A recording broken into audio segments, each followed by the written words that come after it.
Hello, everybody. It is great to be here one more time today. And my name is Gary Fowler. I'm the CEO, president, founder of GSD Get You Done Venture Studios, premier AI and quantum venture studio located in the heart of Silicon Valley. I'm a 17-time serial entrepreneur with several unicorns under the belt. I was on the original management team at Click Software, which was sold to Salesforce for $1.35 billion, also Eva.ai. We believe at GSD that intellectual capacity is evenly spread around the world, but opportunities are not.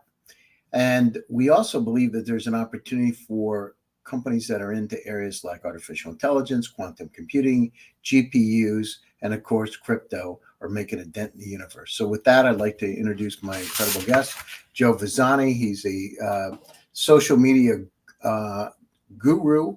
He talks about how social media directly impacts cryptocurrencies. He says, because you can't listen to a million different opinions a minute, LunarCrush does it for you. LunarCrush collects activity across social media for Bitcoin, thousands of altcoins, crypto exchanges, influencers, and more. And he says that in every single day, during every single day, it distills it into bite-sized, digestible data. And we all know that infobesity is the number one problem that we all have. And taking care of the infobesity in a way that Joe does, is really quite important. So with that, I'd like to bring Joe on. How you doing today, Joe? I'm doing well, Gary. Thanks for that intro. I don't know if I've heard what did you call it? Data infobesity. I don't think I've ever heard that before. But well, I mean, I'm doing great. Problem, Thanks for having me. We got too much data and we can't make sense of it. So the people that can are going to be able to make incredible decisions, right? And having generative AI that gives you superpowers helps us to make those decisions in a way we've never been able to do before. And so that's really interesting. But tell me, how do you go from Michigan State to Los Angeles? It's a great question.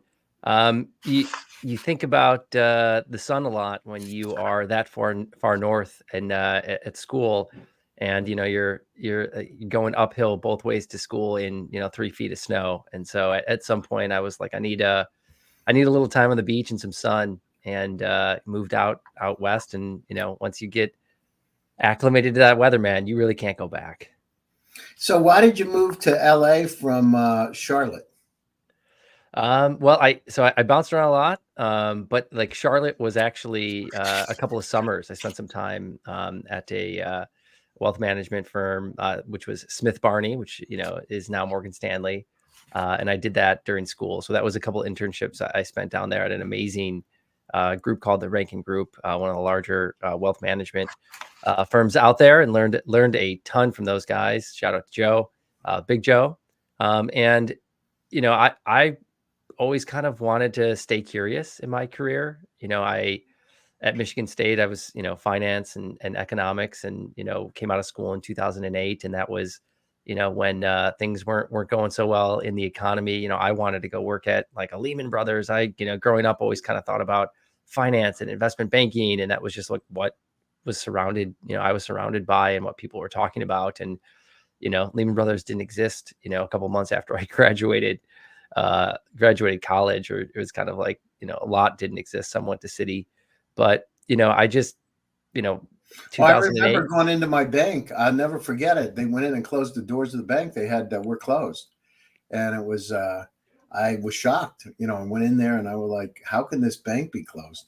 Never thought Yeah. about that. And it was the first time I ever thought about, I hope I still don't have $250,000 in that bank, because you don't think about the FDIC until the door starts shut.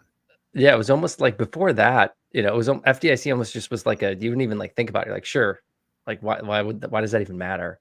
Right. But we've had a couple instances with that in 2008. And then more recently, Silicon Valley Bank going down, where people really start to think about that. Yeah. Yeah. No, First Republic. I just had my bank merge with Chase. And, they went through the same thing, and you don't think about it. I'll tell you something, you're too young to understand this, but my grandmother, rest her soul, I remember talking about the Great Depression when the banks started shutting down. And she was there. She was 20 years old when the bank started shutting down. And she said there were people that were businessmen in New York City on the street selling apples, like that had made, they were flappers and all that. There was a lot of money. She said, but you don't know what it's like till it happens. I said, well, what was it like? And she said, we were out picking coal up on by the railroad tracks to be able to fuel our stove. Wow. So he said we went from having a nice life to picking co-op. Now it was a different kind of life then because they weren't as focused on technology. But when she said that and it went home, she started telling me the stories about it. I thought about that during 2008 myself because we went through this tumultuous situation. In fact, in 2008, I moved to Russia. I actually moved to Moscow, and it wasn't bad. It actually the crisis hadn't hit at that time over there, so it was still kind of a vibrant city. It took about, I guess, a year or something like that before they started feeling it a bit, and they didn't feel it at the level that the U.S. felt it. It was interesting. Of course, now they've had other problems later, but yeah, it's amazing. You don't know what it's like until you go through it, and sometimes, just like COVID, we didn't think about the Spanish flu in 1918, and look what happened during COVID, right? And everything Yeah. changed. So we gotta it's not to be concerned about it. It's about don't be afraid of it, but figure out what you can do to be able to survive right during those situations.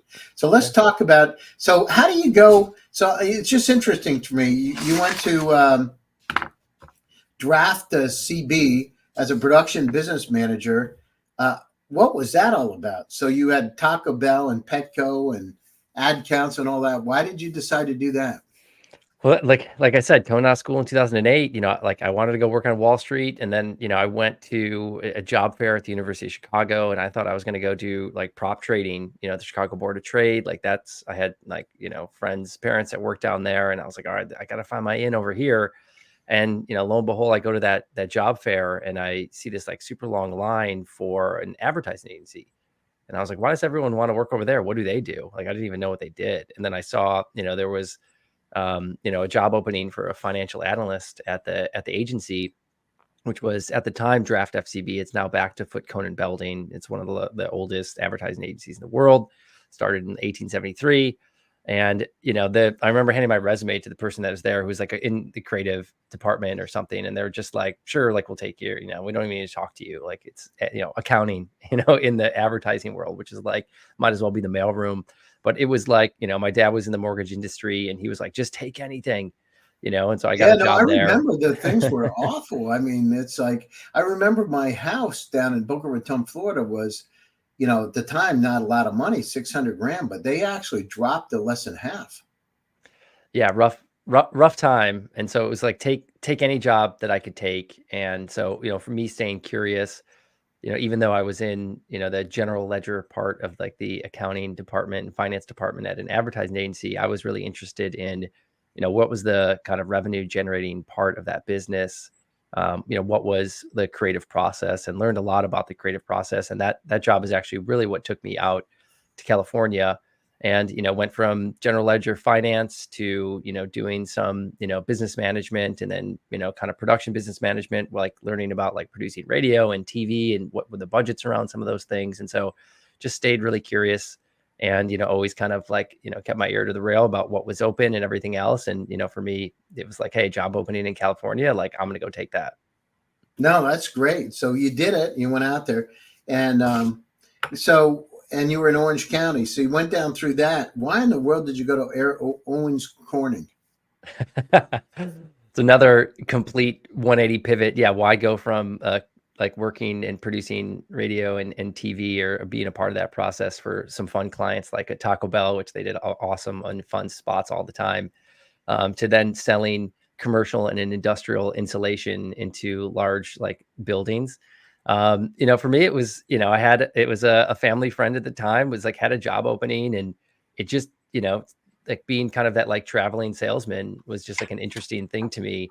And Owens Corning, based out of like Toledo, Ohio, they were a Fortune 500 company. A lot of people might not realize that. Like they're kind of like a staple, glass, in America, and fiberglass is a huge thing, like these old factories. And so I learned a lot like being there. I ran California, Nevada, and like Hawaii for a really cool company, met a lot of awesome people that were building the bones, of America. And so I went from, that being in the studio and in the editing bays of the creative world, to then like driving, all over the the country really, and like walking job sites and, helping people kind of like price out, you know, different like insulation runs for different large buildings like ductboard and ductwork. And, that was a whole different world. And so So you were for me, actually doing the project estimates and all that. yeah. So it was basically like, we were the manufacturer, selling to distributors, and those distributors really had the relationships with a lot of like the subcontractors that actually put and installed this stuff that, worked for the, general contractor that works for the developer, the owner. And, so my job was really to be competitive with pricing and make sure I was winning jobs in the area that I managed, and then, running new business. And so I learned a lot about like just channel management and sales and pricing specifically, like, learning that like the fastest way to add dollars to your bottom line is to raise your price. Like, you don't have to do anything different. You just make a decision and suddenly there's 10% more margin there. And, man, I wonder what the world's been like for them with all this inflation going on over the last 5 years. Wow, no, that's a big It's probably more incredible than it was when I was there, which was like kind of stable. So, what did you learn when you were doing the sales? Did you go out to lunch with them and dinners and all that and talk? So what did you learn? What were the lessons you learned doing that sales experience, the first one? It was a fun one because a lot of the people in that business, the business had consolidated in the 90s and in late 90s, like early 2000s. And so, but they held the relationship so strongly at these distributors that it was really interesting for me, because a lot of these people had like little kind of mini buyouts already. And so they like wanted to golf a lot. They wanted to go out to lunch and talk about stuff. Did you do that? Did you take them out golfing? I did. Yeah. I was like, not a very good golfer before I started that, and then became like pretty into golf. And like those guys, they love fishing. They love a lot of that stuff. And so it became like a pretty good golfer. I'm like way more into golf now than I was then. It's not like an everyday thing, obviously, but it's like, it's if you're taking someone out once or twice a month, to a dinner or to lunch, and then talking about stuff, and then you're going golfing. I got invited a lot more than I got offered it, which was the thing. They were always like doing different tournaments and things like that. And so it was fun, but yeah, I learned. Sounds like you had a lot of fun with them, a few drinks and having fun. Yeah. It's a very, if that's your personality wise and you're likable, like having like a kind of a sales job like that, that's not cold calling, it's more like account management, is a really awesome place. And they were super supportive of like me. And, I was kind of fast tracked over there to potentially, be in management at Owens Corning. And so I have amazing memories of the people there, and like, a Midwest company, great bones, like really smart, awesome, nice people. So it's a great company to work for. So you're only there 2 years though. What made you decide to leave? It sounded like the dream job. It was. I mean, for me, it's you kind of, when you know the path of something, as an entrepreneur, you just, it's in your heart that you want to try something yourself and, take that risk on to do something that, you don't know what the future is going to look like. I don't know if that's like a normal thing for people, but, being in something very stable and awesome and having like the autonomy of my schedule and travel and everything else, like as awesome as that sounds, you still don't have, there's you still kind of know what the future looks like. And so for me, it was, am I learning fast enough? Is the world is changing out there around me. I'm still in my 20s. How do I, try something? And it's like, I wasn't someone that was like going to jump after 6 months of anything. 2 years, today in your 20s is still a super long time to stay at a company. But I was always into like just technology, and grew up like playing games and like tinkering with my computer and making it go faster and taking it apart and working on different pieces of software. And so for me, it was like, I need to just get closer to that. Like, I need to know how to build software, and like now, how to was be a it part of that tough process. to go down through to having a stable income to not having an income? Yeah, I mean, it's never easy. So but how did you adjust? How did you adjust, Joe? What was a big adjustment you made? Because you're playing golf and you're going out and having drinks and free dinners and all this stuff. How did you adjust to the new reality? How did it feel? Well, you first have to kind of just level set yourself, and, take your, you don't have all the niceties that you potentially are going to have before. I don't think I had a car. I would just like walk around places, or, borrow someone's car or something like that if I needed to do something. And so you just do that stuff, and you just, it's easier in your 20s without a family, I would say, but still totally possible with a family. It's just a different type of way that you kind of, rework your life, but you just, that you're working for something else in the future. you know that you're going through a process and a maturation process of self that like a lot of people don't have the opportunity to go through. And so you just kind of get humbled by that. And you just, if someone asks you to go out, you just kind of have to say no if it's going to be expensive, right? Or, if you've How got a was couple that of, adjustment after having all that money and doing whatever you want, taking the trips and, yeah, having a driving boat. the car you want to drive and, and did you have a company car when you were at Owens or not? I did. Yeah. Yeah. Yeah. How's it All the go? gas paid for. Yeah. Having everything paid for. And then all of a sudden you're riding a bike. Yeah. I don't know. Like looking back, I don't know how I thought about it. I just did it. Right. Because I think the thought process of being in charge of my life in a different type of way was so invigorating and so exciting that like that maybe that dopamine hit outweighs all that other stuff. And you realize the other stuff is just, it's so superficial. And like, as you get older too, you're just like, I'd rather just like cook a cool like steak on my own. Right. Or like, I'm not like going out to these places and seeing these things. It's exciting. And I think that's what a part of it is also kind of like getting out of your system. Like I did have that opportunity and I did experience that. It's not like I never had that opportunity. And so I Yeah, you think, were going to Hawaii and playing golf and hanging around and having your pina coladas and your Mai Tais and all that. yeah, it Talking, was very having true. fun, smoking a cigar, doing whatever you wanted to do, right? So Yeah, you did those guys that. love that. Why did you were the co-founder of Lifeline. Why'd you leave after 2 years? Yeah, I mean, I was brought in, I would say I was like a junior founder. I was like the third person there. And we went and we got into a Techstars program, which was awesome. That was kind of my first like venture into being an entrepreneur, right? And so I knew I was like I needed to jump full force into something right there. And so when I landed there, I kind of was surrounded by 10 other companies and the co-founders with Lifeline. And I was like, oh, these are my people, right? Like, this is what I've been missing. These are the people that I've wanted to be surrounded by. Like, I realized pretty quickly, like, okay, I'm an entrepreneur. This is like the fast paced moving, people, half the companies like die by the end of the 3 months and everything. But it's like any other company. It's like, you've got different opinions on the way things need to be, need to grow. And, for me, it was like, okay, I wasn't fitting anymore as a part of being a part of that. And so it was like, hey, time to go try something else, even though it was an amazing experience, learned a lot, met a lot of awesome people, gave it my all with, trying to turn it into something huge. But at some point, I think all startups go in maybe a couple different paths. It's either like, hey, are you a high powered startup that's raising venture money? Right. And how are you going to scale a company versus like, are you kind of turning this into a lifestyle business and more kind of like mom and pop? And like, I feel like if you've raised capital from outside investors, like you kind of owe it to that investor class to really try and grow something to be this really big Mhm. thing versus kind of just like a paycheck for you and a couple buddies for the rest of your life and no exit. Yeah, no, there's a lot of people like that, and a lot of people are afraid to. But you never know going down through. When I got on the original team of Click Software, the company was a little company from Israel, from Haifa, and we brought it to the U.S. to Campbell, California, and the company went from zero, nearly $0 revenue to 1.35 billion. Actually, it was sold to Salesforce for. So you go down through that journey, you didn't know. I mean, we also had the market dynamics that took place in 2000, and we did an IPO on NASDAQ right after.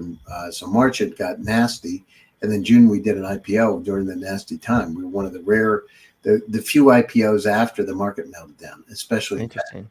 And we did it, and it took off. It wasn't easy, but okay. So tell me, you're now at you've done LunarCrush. You've there 5 years. It's a record for you. So tell me Yeah. a little bit about what you're doing today and how that's different from what you've done before. Yeah, I mean, starting LunarCrush was another risk, right? It was another jump off, and it was finding Bitcoin in 2015 really kind of changed the way I kind of thought about the world with kind of this like white paper and solving this double spend problem. I was like, oh man, you can kind of have money on the internet now in a trustless way. And that's going to change everything, right? And so 2017, Ethereum comes out and it's like, okay, now this is like programmable money in a way on the internet. Like we need to be a part of this. And so my co-founder, John, and I at the time, we were working together or actually he wasn't working there anymore, but we were working together for the first couple of years there. And it was like, let's go build something in this, right, in this industry. And that's how we're going to learn what this stuff is to really jump, like dive in head first and figure out what the technology is, how it's going to work. And so, started LunarCrush, and really with this idea behind, how does social media move markets? What is kind of this thing like social arbitrage? And this was long before, Wall Street bets and everything else with like that's happening today with like GameStop and AMC. And it's funny to see that stuff come back around. But really, we were like, what do these communities look like on the internet? And will those kind of have an impact on financial assets in some sort of way, especially when there's no earnings reports or 10Ks for Bitcoin, right? Like, what does the community look like? And thousands of different cryptocurrencies being launched and meme coins. And really, we tried to kind of dial down and figure out, like, is there any signal here? And like, how do we democratize that so anyone can have access to that data, not just the hedge funds or the institutions that are mining for all this social data and looking at all these little nuanced things? How do you empower that retail investor to also have those things? And so that's kind of what LunarCrush has turned into, is a platform where you can come, pay $30 a month and get access to what hedge funds are paying $1 million a year for. And so that's really like where we've kind of sat in the market. And, we found some success there and have grown a really, nice platform and community. And we kind of continue to grow. And it's been an evolving process, as a CEO of a startup that's, kind of grown really fast, and then has also What kind of revenue do you have now? I'm not going to share it publicly, but we are now generating some nice revenue, like as a Series A's company. And so we're growing, at like some months we'll grow 30%, some months will grow over 100%. So we're looking at we're that typical Series A growing 300 to, 800% a year. Yeah, we have 153 companies inside of GSD from 59 countries around the world. They're some of the fastest growing companies in the world. In fact, one of our companies has over 150 million in revenue already. And, amazing. We've been curating them because it's not all about the product market fit and design thinking. It's about scaling. Taking those companies as an operational family office that have the ability to be able to scale, and not just in the U.S., worldwide. And so, where's the right kind of fit, and how do you get it out to the market, make it enchanting and exciting? Kind of the things that you did in the beginning of your career. I've been building companies for 39 years. So you can imagine 17 startups, a couple of unicorns, NASDAQ IPOs. You go down through and you get the secret sauce inside of it. The lessons you learned about sales, about golf, about relationship asset management, about, how to be able to turn this into a consultative kind of thing, right? And our companies are really taking off, actually. And it's a really interesting inflection point when like you get a little bit of traction, right? But then it's like, how do you, especially as a small company, that people are paying for something, right? You have to put your credit card in, you got to pay. Some people don't even kind of get to that point, right? And so you get there and you're like, oh man, this is growing a little bit. And then your mind just starts to go, how do I throw fuel on this fire? Right? Well, And how do I throw it not the cheerleaders behind it? So think about this though, Joe. Who are the limited partners of most of the venture funds?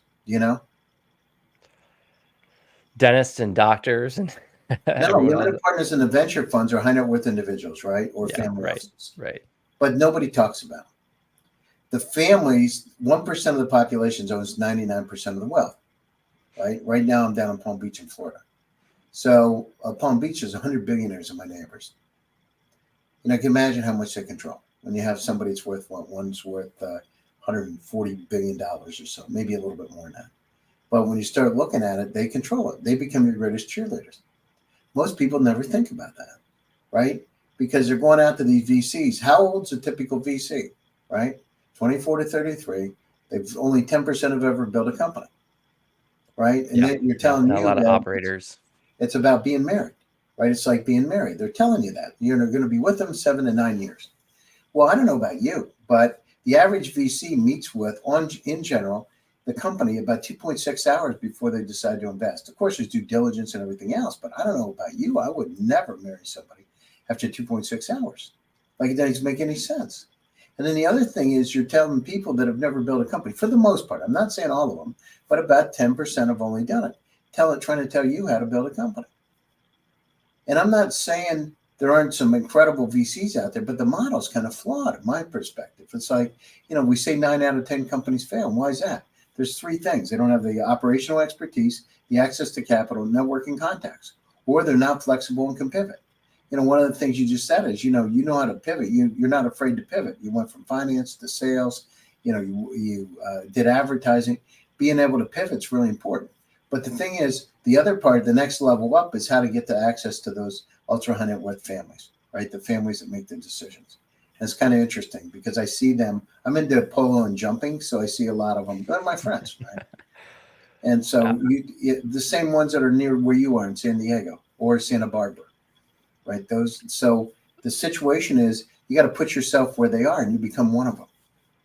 It's interesting. I guess I've not thought too much about like, hey, reaching into like the LP level from the venture side, and like, there's But they access reach out to to, you. You don't have to the level. I yeah, speak at most of the events, right? The legacy family office events, because we're one of them, right? I'm the poorest guy inside of those events, but we're still in those events. So you're coming in, and I've been in AI 28 years. I started one of the first generative AI companies in 2016. That company we raised a total of $20 million for, right? $7 million, if you see in TechCrunch, in 3-4 months, I raised for that company. And I was talking about generative AI then, pre-transformer models. I called it unsupervised AI, but it was ontology, ladder networks, all that stuff. I said, this is going to change everything because of infobesity, right? We're inundated. Think about in Joe's world. You got about 300,000 items in your personal cloud, Joe. The entire web in 1996 was 257,000 websites. You have more information, Joe, in your own personal cloud, the entire web. The problem is Joe's world is following the same trajectory. By that, I mean doubling every year. In 5 years with IoT, you're going to have 10 million items. Think about this. As smart as you are, Michigan graduate, financial analyst, how many times the last 2 weeks somebody said, hey, Joe, I sent you a message. Did you get it? Where'd you send it? I sent it to your email. Which one of the 7 or 8 that you have? Some of the legacy ones like Hotmail or AOL or whatever, Yahoo. But where did you send it? I sent it to your email. Which one? I don't remember. Let me check. We send it again. I can't find it. We don't even look anymore. yeah, you don't. We're that inundated. And this challenge, this infobesity problem, I've been writing about this for years. And, I'm a clinical psychologist too. So I came at AI as a psychologist because I started saying, when is the capacity of these systems going to equal the capacity of the human brain? Right, which is where we're moving towards today. So these challenges, doesn't matter if you're in finance, because I have 153 companies. Those companies span fintech, they span med tech, et cetera. They're all trying to say the same. How do we have these systems that can help us make decisions to make our lives better, whatever it is, for the good. You're in the same boat, right? You're going down through and looking at all this data to help people be able to make decisions better. And a system, when you use generative AI, like multi-agent large language, not single, multi-agent large language model, where they work as a team, as a think tank. You can do things 1,000 times faster than you can with a single LLM. Yeah, it's pretty incredible. It's pretty incredible how much, like, we just talked about it on our team all day with everyone, and how much we've all scaled ourselves, right, in the last year, and really kind of diving into utilizing the different products that are out there, from like whether it's personal stuff that you're writing and content that you're coming up with, whether you're ideating, trying to get different ideas of what you're working on, doing that together as a team is interesting too. I'm really excited about, where this goes over the next year or so. Cause like you're saying, you're looking at it, we're building this stuff now. Like in 2016, when I was talking about you can look, if you Google right now, 2020, July 21st, 2020, you'll see I wrote one of the first articles on GPT-3. Yeah.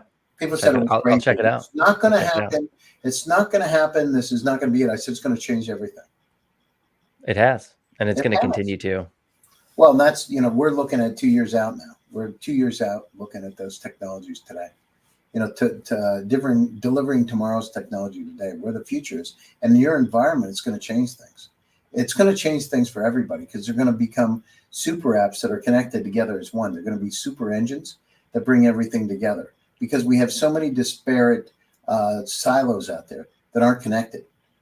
So whether it's our personal finances connected to our health, connected to everything. So super apps.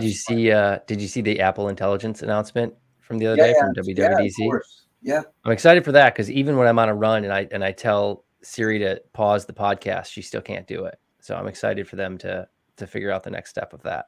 Well, we have one of the companies that we have inside of our portfolio.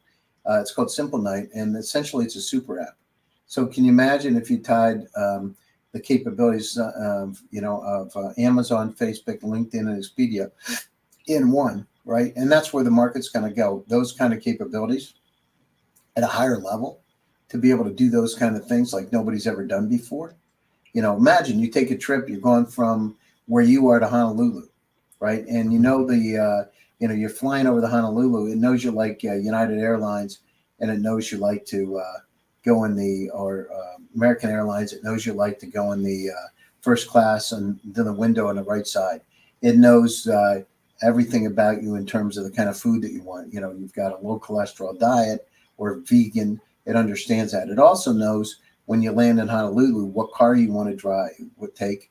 It knows what driver you want to come have pick you up. It knows what kind of food you want. It knows your friend from Michigan State is there, and a University of Michigan. Was it Michigan State or University of Michigan? Michigan State. Yeah, from Michigan State, that's likes football like you do, is there, and he or she likes to have California rolls, and it happens to know the best restaurant in Honolulu and books it for you.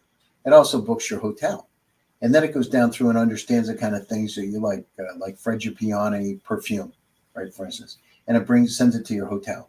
Kind of like your grandmother, right? It loves you like that and cares about you with empathy and compassion. These new tools, if you take those, by the way, Joe, and put them inside these new kind of next generation tools, they're going to change everything, because that's what's going to happen. It's going to become more emotive, and it's going to touch your soul. We built some of this stuff, right? It's not like this is like fiction. It's already built. These kind of things are going to be really important, because it's going to change the way we can interact with our environment, interact with each other, and help make this planet a little bit better place. Right? We got a lot of challenges in front of your lifetime. Well, you just saw it last year. The first hurricanes happened down in San Diego, right? Typhoons or hurricanes that we've had. Why is that? Because the weather, the global warming, it's not just is this a fantasy? It's happening. 8 inches increase in sea level in 100 years is a lot.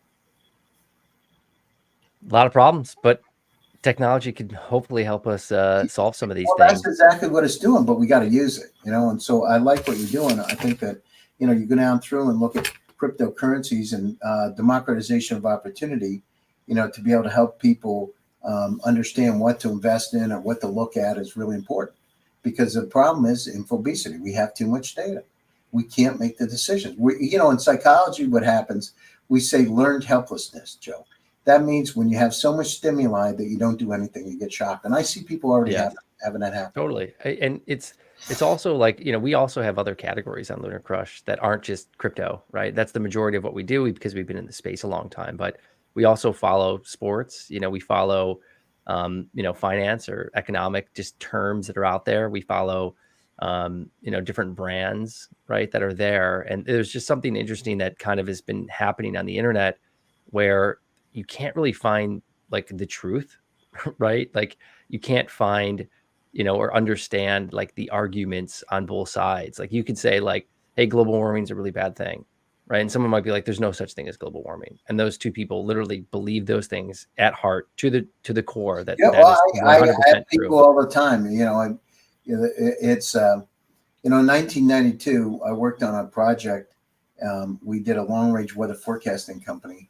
And Dr. Irving Crick, who was a student of Albert Einstein, was 79 years old when we worked on a nonlinear method where we took algorithmic math and applied it to, so basically look at historic weather, and you can very accurately forecast what's going to happen in the future, right? And people said he was, you either the smartest guy in the world or craziest guy in the world. Sometimes, like Nikola Tesla was, you can be a little bit in the middle. But, when we looked at it then and we talked about global warming now, the kind of things that are going to happen, it's pretty interesting. The meridional shift, I don't know if you know that, the average temperatures in the U.S. and Europe as early as 2025, right? This isn't conspiracy. You can see Penn State talking about, Colorado University, NOAA, could drop 15 degrees Fahrenheit over a 10-year period of time. Drop, because the Atlantic current is slowing down because of the Gulf Stream. It's actually going to change directions. Yeah. And these impact. The last time it happened was 10,000 years ago. And that's, that's the type of stuff where it's like, how do we bubble those things up to the top, and how do you get that content correctly to someone and say like, hey, like, Exactly, but that's and that's some of the interesting things that we're kind of starting to work towards.